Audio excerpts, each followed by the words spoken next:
Hey you guys, welcome back to the channel. Today I'm going to be doing a review on The Real Housewives of Atlanta season 14 episode 6. Let's get right into the video.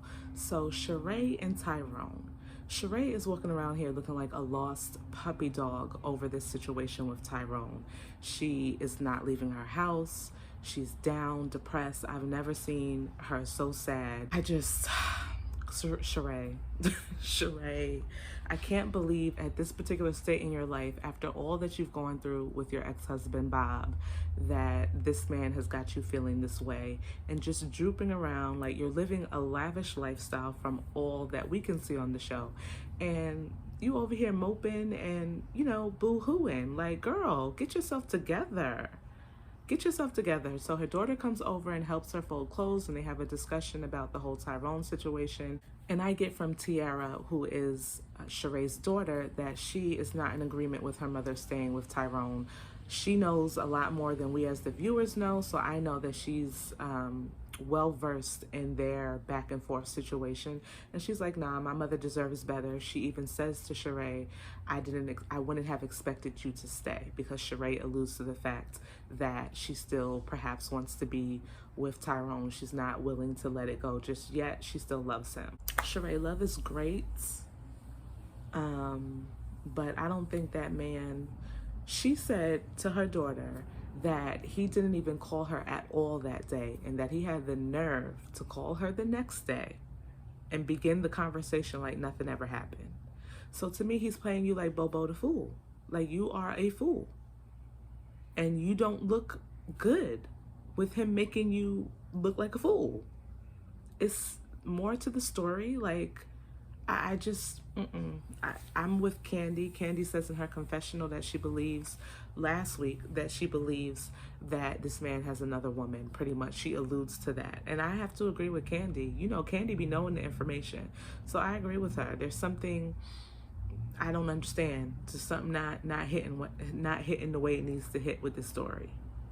So in the next scene, we see that Kenya and Drew go out, and I really am starting to like their relationship with one another. I'm glad that they've gotten over all the drama that happened last year, and they're working on being friends. As a matter of fact, Drew said that she was there to see her friend, and when they get to the table, they discuss, the fact that they're becoming friends. Kenya says in her confessional that she wished that they were able to be friends last year because they have a lot in common. She does mention the fact that both she and Drew in their marriages don't have a voice. Now that's where I do not agree with Kenya. You didn't have a voice in your marriage, but Miss Drew says whatever it is that she wants to say to Ralph. It's just that Ralph is an a-hole, point blank, period. But anyways, they're having lunch and they start, Drew just thanks Kenya for saying what she said. She said that she's grateful that Kenya said what she said to Ralph, because she's been feeling that way and I guess saying those things and it wasn't clicking and connecting. And to be honest, guys, I still don't think it's clicking and connecting for Ralph. The way that he dismissed Kenya, he ain't trying to hear anything other than what he wants to hear. But that's another story for another day. So then they get to talking about Miss Sonia, and Drew is basically saying like she feels like Sonia is being fake. She doesn't understand what the issue was. She doesn't feel like Sonia was coming up with any good reason to have the type of conversation she was trying to have with her in the last episode. And so Kenya's like, well, we're going to her Mommy Nation event or something like that. And Drew basically tells Kenya, listen, I was invited, but she disinvited me. Now, Sonia, I love Sonia. I have watched her career. I have seen her on her own reality show in the past. She's dead wrong for what she's doing to Drew. I feel like she's watched the previous season of The Real Housewives of Atlanta, and she knows that Drew was the punching bag. Drew was the girl that was getting it in with everybody else, and she's trying to jump on that bandwagon. You see the people that she's trying to befriend more so than anything, Kenya, Candy. So to me, you know that at least Kenya has had issues with Drew, and now you're trying to start stuff with Drew. Girl, no. Like, how do you invite somebody to something and then disinvite them over what? That's my confusion. Over what? Because you don't like the fact that she put her hand in Sheree's face? Girl, everybody puts their hands in each other's faces on this show. Have you not watched seasons past? So you tell me you only watched last season and you don't know nothing else? Freaking Portia daggone assaulted Kenya on the stage. Kim Zolciak had her wig pulled by Sheree. This is what these women at times can do. This is what they are capable of. So what are you talking about? So now we are at Sonya's photo shoot. She's prepping and getting everything ready. Kandi arrives and Sonya tells her basically that she just invited Drew, and then here comes Kenya, who's totally unprepared. Kandi came prepared, like she knew what she was there for. Kenya strolls in and didn't realize that Drew wanted her to actually be a part of the photo shoot. So here goes Kandi in her confessional. Kenya really don't be a part of anything that she can't get paid for. Just like Kandi. Kandi said, listen, girl, Kenya don't work for free. If you doing an event, you better make sure you got some money to pay homegirl because she ain't gonna be there for free. I'm like, okay, Kandi, tell it like it is. Considering the fact that Kenya was not made aware that she was supposed to be in this photo shoot, I think that she handled this whole situation very well. I must say regarding Kenya, she is very likable this season for me. I used to, Kenya, I did not like Kenya. Every time Nene, every time Portia and whoever else was giving it to her, I was here for it because I just could not stand Kenya more. But after seeing her on the Ultimate Girls Trip and now on the Real Housewives of Atlanta this season, she comes across as very likable. I guess if you take Portia off the show, Kenya is not that bad. So I'm liking her. I'm liking the fact, I have a lot of respect for her as a mom, that she is making sure to facilitate a relationship between her daughter and her daughter's father, because we live in a world where a lot of the times that's not the case. So I respect Kenya. Kenya, you growing on me, girl. You growing on me. So Sonya is explaining the shoot, and girl,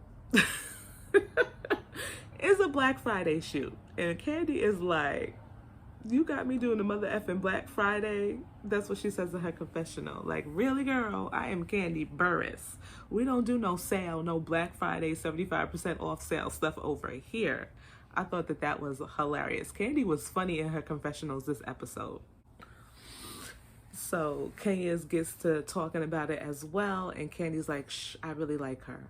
Let's just leave it alone. And Kenya's like, yeah, I like her too. Otherwise, I would have left. So they like Sonya, which is nice. It's good to see that she is going to have an event, or a gathering rather, where they can come and cook with her and her mom. Her mom is going to show them how to cook traditional Jamaican food. And Candy's like, okay, I want to see what your house look like. And that's when Sonya breaks it down and is like, girl, you're not coming to my house. We're going to get this a little place for us to do this at, because I don't have no furniture. My furniture has been on back order for months. I'm like, Sonya, I really hope, because you know people be lying. If you ever read Portia Williams' book, did y'all know that she and her mom were homeless, living in a hotel while she was at some point while she was filming The Real Housewives of Atlanta, when her mom had that house after Portia had got divorced. After, what's his name? What was Portia? I'm about to call him Kendall. What is that man's name that she was with? Cordell. After Cordell divorced her, she had moved into her mom's house, but shortly after her moving into her mom's house, her mom had got the house foreclosed on. So they were living in a hotel and still doing The Real Housewives of Atlanta. So I say all that to say, you never really know what's going on in these women's lives. What they present is one thing, their reality could be a totally different thing. So I'm kind of looking at Sonya like, okay, girl, I believe that she got a house and all, you know, but how come the girls can't come to your house? And the scenes that we've seen at your house, is that your house or is that somewhere else? I'm just saying, I want to know. So Kenya fills the ladies in on what's going on with Sheree, and Kandi seems shocked. And she says in her confessional that basically he couldn't come over to be with Sheree because he was too busy getting it from his girl, whoever he has out there in New Jersey. And you know what? It makes sense what Kandi was saying, because Sheree did say, I think it was Sonya who brought up that Sheree did say that she is practicing celibacy with him. And, you know, the man just got out of jail and everything. So that was a little surprising. I don't know how long Sheree and Tyrone have been together, because Sheree's always like, I've waited for him for years. So I don't know how long they've been together, but they did do the do according to Sheree, and then she was like, okay, we're gonna pump the brakes on this. And I feel like she's probably pumped the brakes because she don't know what he's doing over there in New Jersey. So that makes a lot of sense to me, and that's probably what it is. Sheree don't really trust the man, but she got caught up. So Kenya lets the ladies know that she and Marlo are going to be planning this single ladies thing for Sheree, just to kind of cheer her up and things like that. And I think that's great that that's what Kenya and Marlo are doing for Sheree, because listen, that's what friends are for. Let's pick you up. We know that you're down and out. They actually, I didn't realize that they had pictures of this woman outside of the restaurant boo-hooing over this man who didn't show up. I didn't realize that it was like a big thing in the tabloids as far as, you know, reality shows go. So I was surprised by that. I didn't realize it was like that. So not only did Sheree get played, but she got played in front of all of us. It's super embarrassing. It's super embarrassing. So we can go to Marlo's house, and Marlo is setting up for Sheree. She has called in her Fendi, I don't know what they call these people, like her Fendi store specialist. I don't know, because I don't have Marlo's money. But she calls in this person, and they set up Fendi everywhere. It looks really nice. She's got a whole bunch of food coming, and she's like, listen, where is Kenya? Kenya's supposed to be here with the masseuse, with the desserts. Where's this woman at? So she calls Kenya, and we all know from before, Kenya was sick. Kenya sounds sick. She was getting something. She had mentioned that to Drew when they went out to eat before in the previous scene. So here goes Marlo calling Kenya, and I got to say, I agree with Marlo. Kenya is beat, honey. She is beat, sick and beat. But you can see kind of like in her eyes, in my opinion, you can see in her eyes that she looks sick and definitely doesn't have a strong voice. So Marlo basically realizes that Kenya's not coming. Kenya says that she's going to be sending Drew. And I'm just like, Kenya, you didn't call Marlo ahead of time and let this woman know you weren't coming. Like, as soon as you knew that you weren't going to be able to come, you should have picked up that phone and called Marlo. Secondly, you don't send somebody to the lady's house just thinking that that's okay. Like, what if Marlo doesn't want Drew at her house? So Kenya, who normally, you know, is on point with things, I just thought that that was a little, you shouldn't have done it that way. You should have let Marlo know what was happening so she could have been aware. That's just me. I would want to know if you're not coming to my house and you're sending somebody else, that's information that I need to know. So in the next scene, Sonya and her mom go food shopping for the gathering with the ladies, and they get to talking about the whole Drew situation, because at Sonya's event, Candy did let Sonya know, not Candy, Kenya let Sonya know that Drew was basically talking about her in terms of not being able to think for herself. So Sonya shares that information with her mom, and to be honest with you, like, I drew the same conclusion, Sonya. It seems like you're listening, like I said before, it seems like you went and watched last season and you're just going by what happened last season as it relates to Drew. So I totally agree with Drew on that. You were fine with her before. You called her to come pick you up when you got into the accident and everything. So, but anyway, so Sonya got real turned up. Like, they don't know Sonya. They don't want Sonya. They don't want Sonya. I'm like, okay, girl, who's Sonya? Because I thought I knew who Sonya was. Help me figure it out. So Marlo basically calls Sheree, and Sheree is still sulking over this whole Tyrone thing. And Marlo's like, girl, there's a car outside. Let's go. Sheree come outside looking like a brand new woman. I loved her little simple outfit, the jeans, the white shirt, and the leather biker jacket. The hair was out. She looks beautiful. She was like, when she got to the door, she realized that the driver wasn't going to open up the door. She was like, oh, I got to open up the door myself. Girl, just get in the car and do what you got to do. So Drew arrives at Marlo's house. They get to talking about this whole thing with Sonya, how Drew was not invited to the event. Marlo didn't even know about the event, so she's looking like, what the heck is going on here? They start making cupcakes and stuff like that for Sheree, and I really think it's nice of Drew, given the drama that they've already had, she and Sheree, that she was willing to come over and try to do something nice for her. Sheree arrives. Marlo and Sheree get in. They get to talking. Marlo shares that Kenya was supposed to be there, but she's not there, blah, blah, blah, blah, blah. What I love about Marlo, I know that a lot of people have issues with Marlo, and trust me, I have issues with the way that she handles things as well. But there is such a sweet, like, When she's great, she's great. When she's bad, she's bad. And when she's great, I love to see it. I love to see the type of friend that she is, that she put this thing together for Sheree, that she's basically encouraging her, like, Sheree, girl, you got it. You're beautiful. I don't want you to be down about this situation. Like, you're fine. Like, you know what I'm saying? Like, she was just encouraging her. And I thought that's exactly what Sheree needed.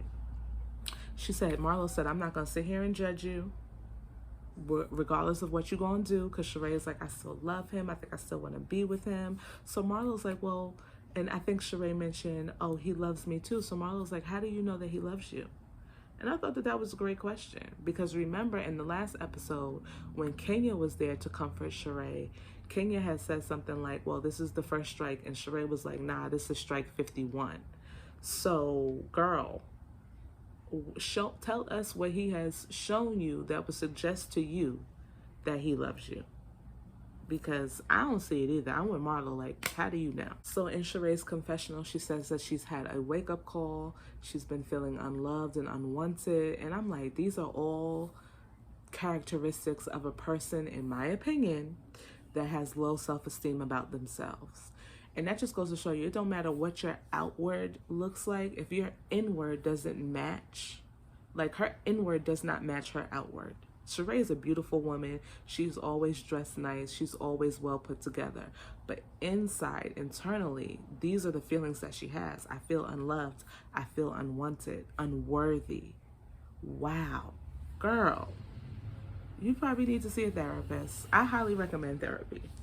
If you feeling all that about yourself, you need to talk to somebody and figure out what led you to feel the way that you feel, because something is missing there.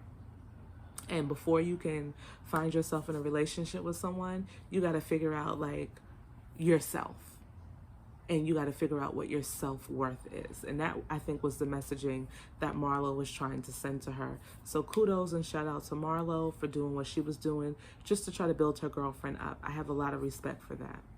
So here goes Kenya at Sonya's event saying, somebody's missing, where's Drew? And Sonya says that she invited her, and Drew sent a text stating that she didn't feel comfortable coming or whatever the situation was.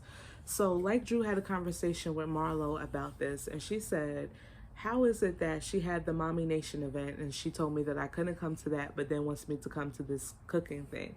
And I agree. You got to figure out where you want Drew to be and what's the situation, Sonya, because that don't make no sense.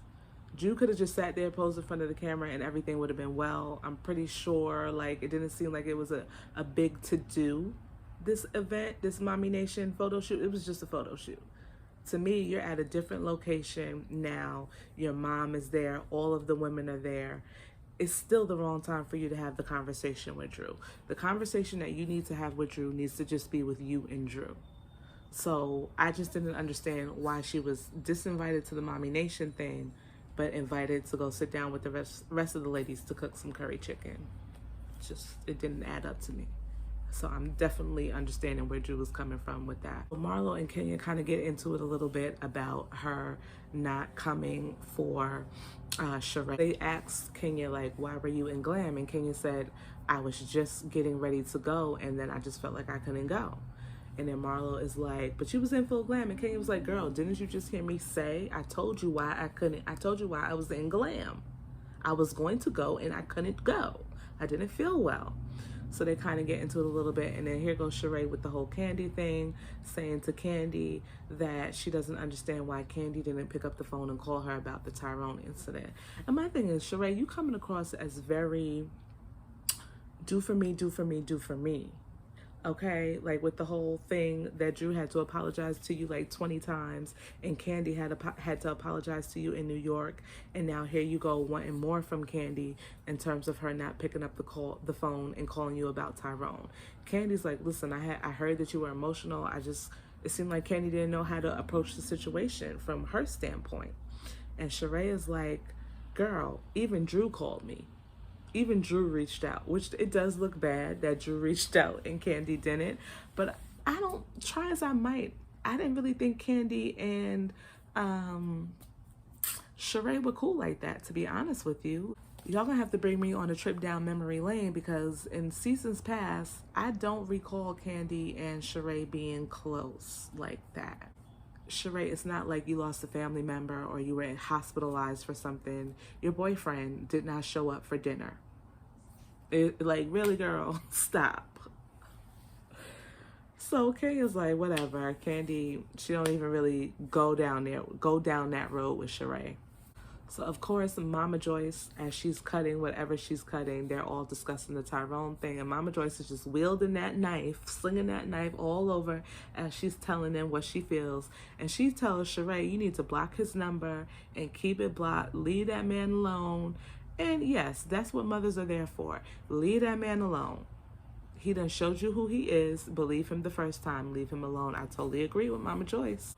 Marlo and Sheree go outside and they get to talking about every last one of these women that was inside, from Sonya wanting to be friends with Kenya and Kandi just because they have the most followers, which is why she invited them to the Mommy Nation events, to Kandi, according to Marlo, being a hoe, to Kenya being a liar. And I'm just like, y'all are some... If that's how y'all show that y'all are friends with these people, I want no parts of being any type of friends with Marlo and Sheree. They were vicious outside about these women. And it's just like, if that's how you feel, why y'all around them? And here goes Sheree co-signing everything Marlo's saying. It's like, Sheree, girl, you don't have no room to talk, honey. Your man did not show up for you and embarrassed you on national television. Tell me a time where Todd Tucker ever embarrassed Kandi on national television. I'll wait. We all know that he had all that drama with Mama Joyce, but he held his own and kept it together and was respectful. He never embarrassed his wife. Marlo, girl, you don't even have a man. I get it, you might not want a man, but she who don't have a man should not speak on she who does. So as the ladies are still cooking and doing their thing, we see that Miss Drew is making her way to the event, and Kandi look right at Sonya like, girl, what you gonna do? And that concludes the episode. Thank you guys so much for watching this review. Please remember to like, comment, and subscribe, and I will see you in my next video. Bye-bye.